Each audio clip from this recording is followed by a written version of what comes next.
Hello, brains. I've been trying to achieve a goal, actually, a few goals for at least a decade now, and failing entirely. Why? A million reasons. I wasn't consistent enough. I got distracted.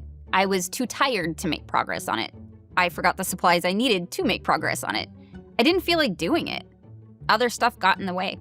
But that's also been true for goals that I've actually achieved. Turns out, the real reason I failed to reach these goals is something entirely different. I was too focused on the goal.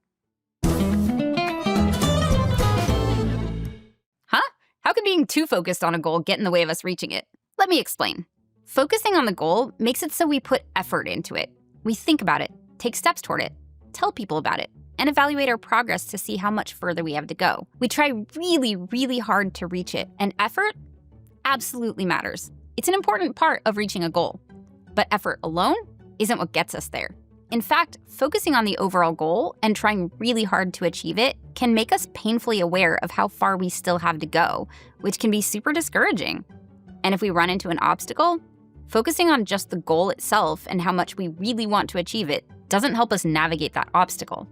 It just makes the obstacle clearly problematic and frustrating. When a setback pops up, we can suddenly see that we're further from the goal than we were yesterday. This can discourage us so much that we might get the f***its and give up. But putting effort in means I am making progress, right? Not necessarily. Putting effort into a goal is not the same thing as making progress toward it, as anyone who has anxiously texted a new flame enough that they got broken up with can attest to. While focusing on a goal absolutely leads to putting in effort, what actually gets us to that goal is focusing on the process. In other words, shifting our focus to the actions that will likely get us to that goal. Writing the goal down and defining it so we're clear on it and don't forget it. Deciding on a plan. Carving out time for it. Noticing the barriers that get in our way. Removing or figuring out how to navigate those barriers. And then trusting that the process we've created will get us to that goal. Because really wanting soup is not going to lead to us having soup. But figuring out the steps, following those steps, and trusting the process can. I will explain more, but first, I want to share the process that's helped me get to my goal of physically keeping up with my toddler, working with a fitness coach through Trainwell. I'm about to work out even though I have a busy shoot day today, and I can do that thanks to Trainwell's one-on-one personal training service. Trainwell has a quiz that pairs you with the perfect trainer for your needs. In my case, Darian.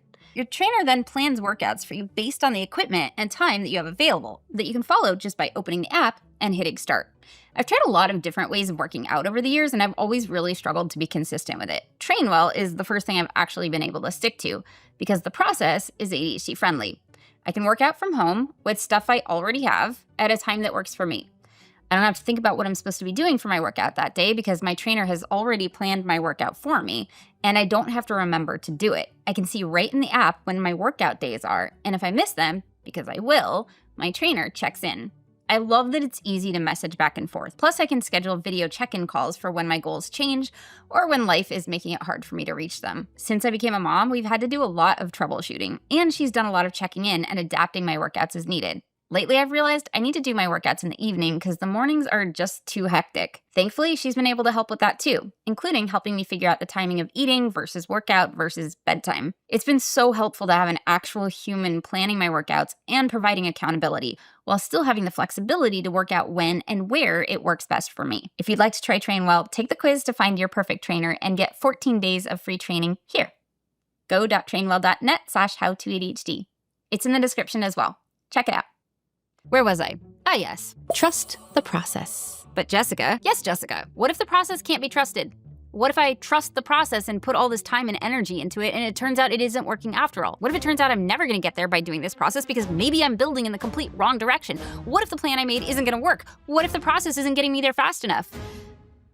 Great question.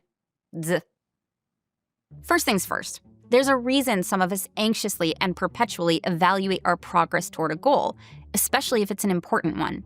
Most of us have experienced trusting a process. We built or were given a process designed for a brain that wasn't ours. We put effort into following it for months or even years, only for it not to pan out. It didn't work for us. We couldn't stick to it. Or in some cases, it actively made things worse. We're not all starting out from the same place, so what works for someone else might not work for us. Secondly, goals can be complicated. Sometimes unanticipated factors pop up and get in the way. Or a goal might not be entirely within our control to achieve, such as getting a full-time job in an industry we love. We can't directly control that outcome. We can only influence it. So it's entirely possible that the process we are using isn't getting us to our goal, or isn't going to get us there soon enough. Training for a marathon is great, but it's not going to help if our training will get us to the point where we're ready to run it 6 months after it happens. Which is why, especially for those of us with ADHD, it is important to check in periodically to see if the process is in fact effectively getting us to our goal. But we don't need to check in 17 times a day. Depending on the goal, it might be once a day, once a week, or once a month, at which point we can see how it's going and make adjustments if needed. In the meantime, by trusting that the process will either get us there or that we'll be able to adjust it when the time comes, we're able to stay focused on what will actually get us to the goal. By focusing on the process, we can let go of how far we have to go, because that's no longer where our focus is. If we run into an obstacle, we can figure out how to navigate it. And if we face a setback, we might be able to avoid the discouragement and the it's entirely, because despite the setback, at the next check-in, we might realize we've still made good progress overall. If not, if the progress isn't happening as quickly as we'd hoped, or at all, we can either adjust the process or adjust the goal. Adjusting the process might look like adding more training sessions.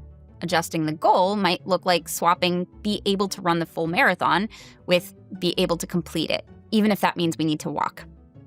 Either way, we step out of the frustrating, effort-wasting hellscape of trying to reach a goal without a process that will actually get us there. And maybe, just maybe, we'll be able to celebrate the little wins on the way to the big ones. But Jessica, yes, Jessica, what if I don't know where to start with building a process that will get me there? Good news. If it's a goal that's important to you, it's probably been important to other people too. If it's a goal that's achievable, others have probably achieved it. You don't have to figure it out from scratch. Look at what other people have done. Ideally, other people with ADHD, and adjust from there. Their process may not work 100% for you, and that's okay, but it can give you a place to start. But what if I have trouble sticking to the process, or it's really not working and I don't know what to do? This is where building in accountability, and maybe even professional guidance can help. Because our brains face more challenges and have trouble with things like patience and frustration, and half of us struggle with anxiety, which makes uncertainty a hellscape, it can be incredibly helpful to start with a process that is more likely to actually work, and or some form of accountability so we're more likely to do it. But here's the thing, and this is important. Even if you get guidance from a professional, even if it's a process that's tried and true and tested and works for a lot of people, it's still important to check in on how it's working for you. Because maybe it's not. In that case, you get to focus on adjusting the process. And then, trust the process. Do the things you've decided to do, and wait until your next scheduled check-in to decide whether or not it's working. Before you go, I wanted to wish you a happy new year. If you want a place to connect with other ADHD brains who are working toward their goals from all over the world, we have a Discord you can join when you support us on Patreon for just $5 a month. And we have some free resources over there as well. Check it out. Thank you to our brain advocates and all our Patreon brains for supporting evidence-based content about ADHD like this. We've gotten to do some really cool videos this year, and that's because of you. And again, if you'd like to try Trainwell, link is in the description below. Like, subscribe, click all the things, and I will see you next video. Bye, brains.